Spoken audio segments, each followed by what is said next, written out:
The Red Scare is the promotion of fear of a potential rise of communism or radical leftism. The first Red Scare began following the Bolshevik Revolution of 1917. In the United States, the first Red Scare was about worker revolution and political radicalism.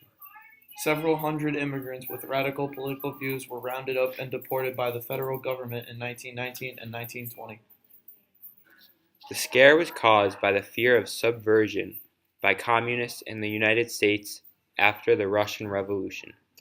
Workers demanded wage increases after the war, and also the union started to diminish because the production of war goods stopped. Palmer Raids. The Palmer Raids were a series of raids conducted by the United States Department of Justice to capture, arrest, and deport suspected radical leftists. Palmer raids led to deportation and mass arrest, which was a big part of the Red Scare.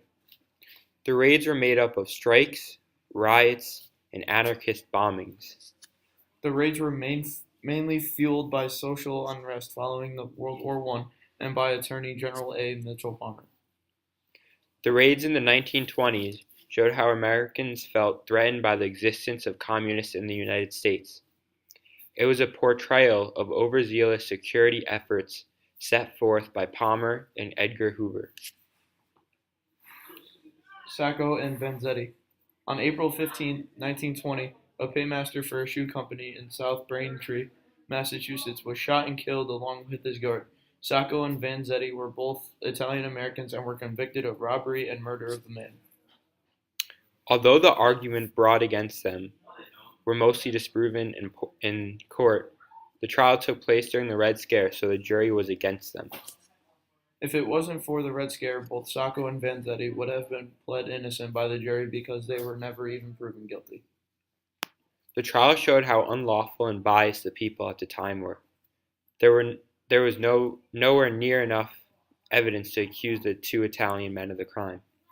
The people in America had fear of communism, socialism, and the expansion of being racist towards more than the African Americans.